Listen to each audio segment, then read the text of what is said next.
Continuamos conversando con Pelegrín Castillo. Mire, vamos a ver la situación que tenemos en estos momentos, o sea, los hechos que se han suscitado, ¿no?, en los últimos días. La primera fue la visita de la subsecretaria de Estado de Seguridad y Ciudadanía, Democracia, Derechos Humanos, que realmente vino con un tema de presión para resolver los problemas, diciendo que los haitianos son apátridas, ¿verdad?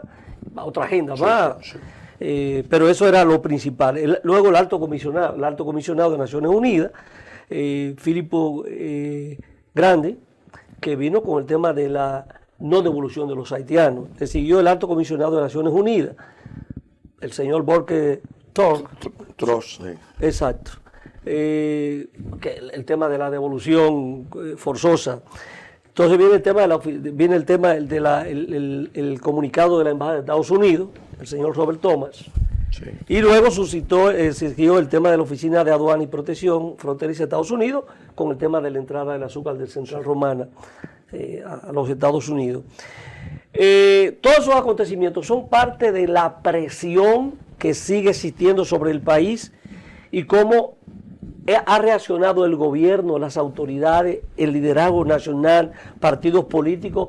O sea, estamos fijando las posiciones correctas ante esta embestida y el hecho de que se le ha pedido 2 veces, creo que en el Foro de las Américas al presidente de la República, de nuevo la presión para que se permita una zona de refugiados en la frontera. Mira, realmente ese plan de hace muchos años, de que República Dominicana sea zona de amortiguamiento, buffering internacional de Haití, lo quieren concluir, lo quieren rematar, quieren ya darle una terminación a ese proceso.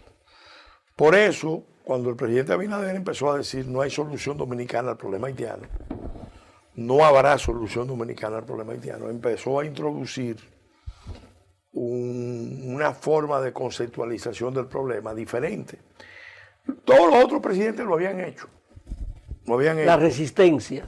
Habían dicho eso mismo, pero nunca lo habían convertido en una política consistente de Estado. En el caso del presidente Abinader, sí, el discurso oficial cambió, porque se fue al plano ya de plantear la internacionalización de la solución de manera reiterativa. En cada uno de los foros internacionales. Él le taguió al presidente Biden, a Macron y a Trudeau ese mensaje. Pero el gran problema que ha tenido el gobierno actual es que, aunque el presidente ha formulado correctamente ese planteamiento que tiene el apoyo de la generalidad del pueblo dominicano, es un clamor que hay. Él está interpretando el clamor que hay y le está dando una propuesta, una salida política a la situación. Incluso cuando planteó el muro, las razones por las cuales plantea el muro van en esa dirección. Sin embargo, a nivel del gobierno, y eso pasa en todos los gobiernos que hemos vivido en los últimos 30 años, se da la contradicción. En este caso es muy seria porque el planteamiento del presidente no es secundado por los ministros. Tú te encuentras un ministro de Economía que dice... Economía, Planificación y Desarrollo. Que dice que República Dominicana sufre de racismo estructural, que el sistema educativo, que el sistema cultural. Mira, en cualquier país del mundo, eso hubiera militado a que un vocero del gobierno desautorizara, dijera que esa posición es personal del ministro y que no representa la posición oficial del gobierno. Pero el gobierno no dijo eso. Yo sé que la información que tengo es que al ministro se le llamó la atención de que no tocara el tema y menos de esa manera, pero no hubo un planteamiento público y en esto hay que tener mucho cuidado. Hoy vemos también al ministro Limber Cruz, ministro de Agricultura, planteando un plan de regularización urgente. Por el tema de la mano de obra. Porque si no, se está el país afectando se la hunde. producción. Eso no es verdad. Eso no es verdad. ¿No tiene un impacto en la agricultura y en Mira, la construcción? Nosotros le hicimos llegar al gobierno. La obra, mano de obra haitiana es mayoritaria. Nosotros le hicimos llegar al gobierno hace más de un mes, 2 meses, unos planteamientos de corto, mediano y largo plazo. Cuando digo nosotros me refiero al grupo al que yo pertenezco de Pronación. Ahí hay muchos académicos, economistas, ingenieros. Bueno, hicimos un ejercicio en una universidad para proponer un conjunto de acciones realistas para ir cambiando esa realidad que es perfectamente superable. No es como se quiere plantear, no, si eso no se hace, el mundo, bueno, la República Dominicana no necesita, eso es falso de toda falsedad. Lo que pasa es que el dominicano nunca va a querer trabajar en las condiciones en que trabaja el haitiano. Si se mejoran las condiciones, ¿usted cree que el dominicano asume el trabajo asume agrícola? Perfectamente. El trabajo de los ingenios, la construcción. Lo que le hemos dicho a mucha gente es que si hay un factor que ha retrasado la modernización, por ejemplo, del sector agropecuario. El sector agropecuario se frena con la mano de obra haitiana. Debió estar muy avanzado en los procesos de mecanización y tecnificación. Sin embargo, el sector que más ha aportado a la construcción de la nación es el sector agropecuario y es el que menos ha recibido. Ahí hay una responsabilidad de los gobiernos que hemos tenido, porque la ley es clara que el otro día me decía un emplearse. importante productor agropecuario del Cibao, productor de arroz, me decía que él mecanizó 100%. Claro, él tiene grandes extensiones, el arroz, en la siembra y la cosecha. 100%. Mano de obra es mínimo, entonces. Pues lo que tiene son técnicos dominicanos que manejan los equipos y le va muy bien. Eso no lo pueden hacer todos los porque hay productores, plantaciones muy pequeñas. pero ahí es que tiene que intervenir el Estado. Ahí es que tiene que intervenir un Estado con un sentido de desarrollista y con un sentido de que en la base de la seguridad alimentaria tiene que sustentarse la seguridad nacional, porque nosotros no podemos como país permitir que la alimentación de República Dominicana dependa de la provisión de mano de obra que viene en un estado fallido, cuando la comunidad internacional no quiera endosar los problemas de ese estado fallido. Pero no toma un tiempo en que eso se pueda hacer. Desde luego que hay medidas de porque corto. son de repente que tú no hay medidas de corto y mediano y largo plazo. Claro, pero hay que empezar. Por ejemplo, yo en la industria de la construcción, te voy a poner un ejemplo. Hay una norma que se dictó en el 2007. Es una norma fiscal que le permite a las empresas constructoras deducir del impuesto sobre la renta todo lo que se gaste en nómina. Sin embargo, no se le especifica que tienen que anexar la nómina. Por tanto, el Ministerio de Trabajo no tiene la capacidad de cruzar. Fiscalizar. No tiene la manera de fiscalizar, ni la misma Dirección de Impuestos Internos tiene la manera de fiscalizar que se esté cumpliendo el 80-20. ¿Qué se está haciendo con eso? El gobierno está estimulando con sacrificios fiscales la desnacionalización del mercado laboral, porque aquí siempre se trabajó. Porque ya no son esas, porque hay que ir un poquito más allá del tema de la mano de obra en el sector agropecuario, en la construcción, que viven ahí mismo, en las condiciones con que viven ahí, los ingenios, sino que están en muchísimas actividades productivas y hay sectores aquí, no solamente en la frontera, que a veces queremos pueblos ya que se han desarrollado en el este, en el Cibao, que son totalmente. Mira, te voy a contar 2 casos recientes. Yo participé en una reunión de la mesa de las mesas de seguridad de las compañías privadas. Me invitaron. En todas las mesas, en las conclusiones, uno de los temas de preocupación era que había un proceso de desnacionalización de la seguridad privada, porque las compañías privadas preferían contratar mano de obra. Y en los edificios tú lo ves que sin no extranjera. seguridad nada, pero están ahí. Esas son decisiones de política. Tú dices, aquí, en materia, por un tema de seguridad nacional, la compañía privada solamente para los nacionales o los extranjeros cuando son cargos técnicos altamente especializados, que a lo mejor ni siquiera hay aquí nadie experto. Pero, ¿y la cantidad de veteranos de las Fuerzas Armadas que pudieran tener un empleo ahí? Veteranos de la policía y ciudadanos que se entrenan para eso. Voy a otro campo.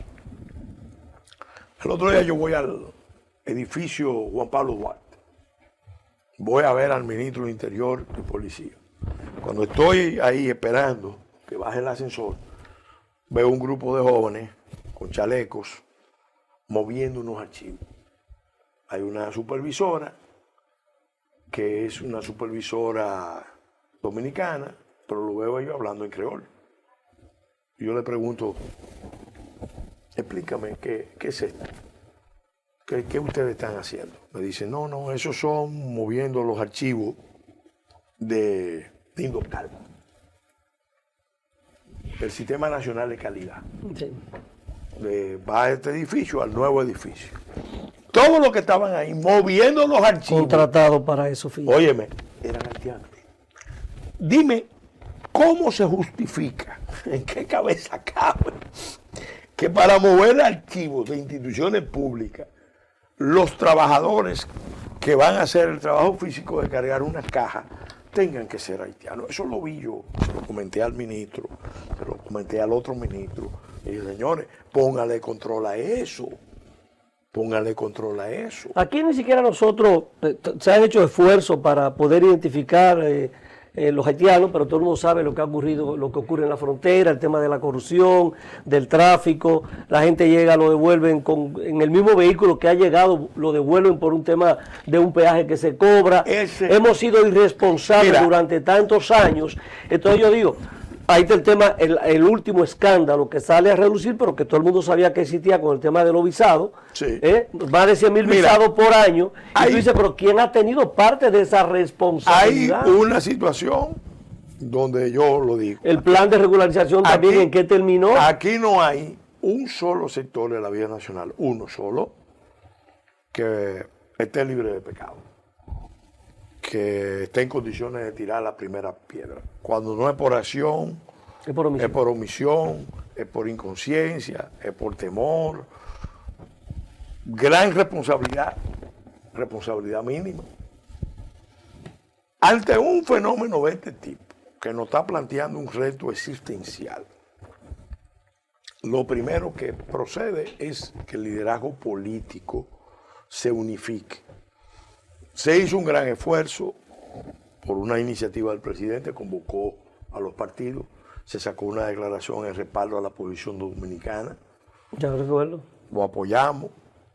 Ahí se planteó, trabajemos para organizar una mesa de política de Estado con relación a este tema. Es el momento de retomar y darle continuidad. ¿Qué pasó? Bueno, se hicieron 5 o 6 reuniones y después se abandonó. Yo desde Fopredón he tratado por todos los medios, a nivel de gobierno, a nivel de oposición, de que este tema finalmente se consigne en una especie de gran acuerdo, de acuerdo de Estado, que involucre a todas las fuerzas políticas principales que quieran participar y que además el compromiso sea que no se maneje con carácter electoral, sino con carácter patriótico. Claro. De modo que lo mismo hable el gobierno. Y que definamos un plan que se vaya a cumplir, que se le dé seguimiento, que todo el mundo esté claro qué es lo que se va a hacer, pero que se ejecute, pero no que empecemos un plan y lo abandonamos y la situación sigue siendo la misma. Porque si no nos comportamos como Estado, nos van a tratar peor que una colonia. ¿Por qué la comunidad internacional tiene la actitud que tiene? Vamos a asignarle eso a República Dominicana, vamos a pactar con sus élites. Porque somos corresponsables de la situación que tenemos que dar en este momento. Entonces, la gran prueba de nación, y yo se lo he dicho al sector empresarial también, ustedes con su visión han contribuido a que nos coloquen en el estado, en la trampa mortal en que estamos. Esta es la oportunidad de salirse. Pero no es para abandonar Haití, porque, ojo, yo estoy claro en una cosa, Mañana tú sacas 1,5 millones de haitianos. Tenemos 2. ¿Usted cree que tenemos 2, más o menos? Aproximadamente. Esa es la estimación. Aproximadamente. Tenemos 2 millones de haitianos, pero con tendencia a crecer. Porque si fueran 2 ya estables. Pero si damos 100,000 visas por año, y aparte de lo que entra a llegar, ¿dónde vamos a llegar? Entonces, ¿a dónde va a conducir eso? Va a conducir a una balcanización de la isla, un choque de poblaciones, parecido al que afectó a Costa de Marfil, que eso fue seguido de intervenciones internacionales, y eso tiene ya 15, 20 años, y no se ha resuelto. Ahí hay un problema internacional. Eso a un país turístico, un país de inversiones, un país, sencillamente lo destruye. Y además, obviamente, perdemos entidad internacional, perdemos autoridad para y yo creo que en este momento esos pronunciamientos y todo esto no está afectando como país. Afecta el turismo, afecta la economía. Para cambiar eso se necesita unidad nacional, voluntad de cambiar internamente. Eso va a implicar sacrificio. Saber que es una realidad con la cual estamos conviviendo y que no pueden ser decisiones radicales. Y sobre todo tenemos que tener una alternativa, porque, repito, si mañana pudiéramos llevar 1,5 millones de haitianos a Haití y no hay un plan de levantar Haití, de reconstruir Haití, o salir los que están ilegales, pero los que están aquí ya... aunque salgan los ilegales, porque la mayoría de los que están aquí son ilegales, aunque salgan, la solución justa, moral, racional, es equilibrar la isla. Nunca, óyeme Juan José, nunca se ha hecho en 30 años un esfuerzo por rescatar y reconstruir Haití. Ni siquiera cuando se produjo el... ¿Y ese equilibrio de la isla que usted plantea? Óyeme. Con la ayuda internacional. No, tiene que ser un esquema de corresponsabilidad. Los haitianos asumiendo sus responsabilidades, los de la diáspora que están excluidos también.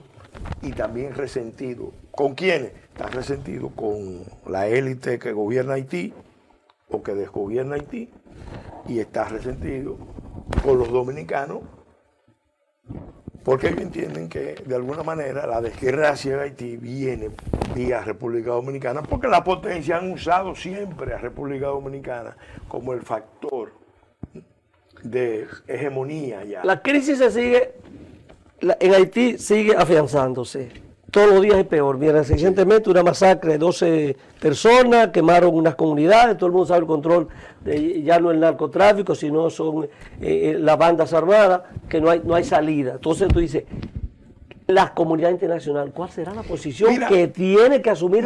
¿Cuál es que va a asumir? Mira lo peligroso que es esta situación. Estados Unidos salió de Afganistán dando pena. Se retiró de Afganistán dando pena. Pero inmediatamente después, a lo poco tiempo, empezó a susar el conflicto de Ucrania. El conflicto de Ucrania explotó, Ucrania-Rusia, y eso le sirvió a Estados Unidos para reconstituir la OTAN y para reconstituir las relaciones noratlánticas, que ahora están más fuertes que nunca. Por lo menos hasta ahora, eso es lo que se ve. ¿Qué pasa? En el área del Caribe, porque es una guerra mundial que hay híbrida, en el área del Caribe se está librando una especie de gran batalla, solo que ya esta vez con los estilos orientales. Los chinos, acuérdate que no juegan ajedrez, ni tienen un estilo de guerra como el occidental, sino que juegan Weiqi y tienen un estilo de otra naturaleza. ¿Qué quieren? Básicamente, lo que están haciendo es una especie de movimiento de demostrarle al mundo que Estados Unidos es una potencia en decadencia, que no es un Estado confiable, que no es un aliado confiable. Ya el Pentágono reveló que la salida atolondrada, penosa de Estados Unidos de Afganistán fue usado por China para demostrar que no es un Estado confiable. Cuando vino la pandemia, la diplomacia china de vacunas, o de las vacunas chinas, como se dice, se usó también para demostrar que Estados Unidos no es un aliado confiable. Y que en momentos difíciles... Porque en los momentos difíciles no fue solidario en los países vecinos, más pobres, ¿no? Pensó primero en ellos, sino exclusivamente en ellos, y entonces ahí los chinos avanzaron. Ahora, con relación al tema de Haití, es delicado, porque Haití es un estado emblemático. Haití representa mucho para una parte importante de la sociedad norteamericana, específicamente para los afroamericanos, pero representa mucho para los países africanos, representa mucho para otras fuerzas y corrientes del mundo. Entonces, ¿qué pasa? Los norteamericanos tienen un problema, porque no es tan fácil ahora meterse en Haití después de en lo una que ocurrió acción internacional, después de 30 años de sí, intervenciones fallidas. Son 10 misiones que han enviado a través de Naciones Unidas, porque tú estás acusando a Rusia de una agresión a Ucrania. Entonces, meterte en Haití cuando el liderazgo haitiano te está diciendo que no está de acuerdo. está la oposición haitiana. Claro, yo digo hoy unas declaraciones muy claras. Mucha gente está celebrando la posición de la embajada china. Bueno, yo digo que es una gran cosa que la embajada china diga que respeta las decisiones de República Dominicana en materia de migración. Eso se le agradece. Pero, ojo, China tiene su juego en el Caribe y lo tiene junto con Rusia y lo tiene junto Sus intereses están ahí Irán. en toda América Señores, Latina. Irán tiene 1 millón de hectáreas en Venezuela. Entonces, ¿qué pasa? Nosotros sabemos, yo sé, que en Haití se está preparando una gran revuelta, una gran revolución, que va a ser encabezada por antioccidental, anticapitalista, anti-norteamericana, anti-blanca y anti-dominicana. Es remontarse a principios del siglo. Pero ellos, los líderes del movimiento, lo están diciendo. Nosotros tenemos que volver a los orígenes. Y el problema de Haití, al origen de la revolución, el problema de Haití es romper con los vínculos neocoloniales que nos han impuesto. Claro, tú te imaginas lo que es un fenómeno de esa naturaleza. La salida para acá. Entonces, no podemos contener la frontera. Yo le he dicho a los chinos, le agradecemos mucho su posición, pero no le vamos a agradecer que en un país que lo que necesita es ser reconstruido, venga un proceso de explosión. Bueno. Porque eso nos va a desestabilizar como isla. Y ahí sí tenemos que tener mucho cuidado. La solución tiene que venir en una conferencia internacional, que yo titularía, pero eso lo dejamos para otro programa, porque yo sé que el tiempo se acaba. 7x1. La conferencia se puede llamar así, 7x1, o 1x7. Porque ahí, con esa fórmula que yo explicaré en un programa, podríamos lograr el objetivo de estabilizar Haití, de rescatarlo, levantarlo, reconstruirlo que es al final lo que podría traer la paz y la estabilidad en el ámbito de la isla y del Caribe. Bueno, mire, yo creo que amerita una nueva entrevista, una nueva conversación sobre este tema interesante, pero creo que se nos quedan muchas cosas. Sí. Y creo que un poco Estados Unidos trata de suavizar esto con la jefa de la... Los guardias americanos entienden mejor el problema. El problema está esa agenda racialista, ideológica. Pero cuando se vio que se agretó un poco esto, la jefa del Comando Sur, yo creo que vino a poner un poco, a suavizar esta situación en su visita al país, ¿no? No, y viene también a decir, espérate, Estados Unidos considera a la República Dominicana su aliado. Su aliado y su principal socio comercial. Porque Estados Unidos está montando una alianza, se llama Alianza para el Desarrollo en Democracia. Exacto. Y entonces la República Dominicana, lo que hemos impulsado eso y lo hemos impulsado también en parte de Centroamérica. es que es una potencia en crisis, que tiene un problema de dirección grave. Mientras tanto, esto hay que manejar con mucha inteligencia. Sí, claro. Bueno, le agradecemos de verdad que haya estado con nosotros y le esperamos en otro momento, porque yo creo que hay que seguir en esta conversación. Así que a ustedes, amables televidentes, ha sido un placer compartir esta mañana con ustedes. Nos despedimos hasta el próximo domingo, si Dios lo permite.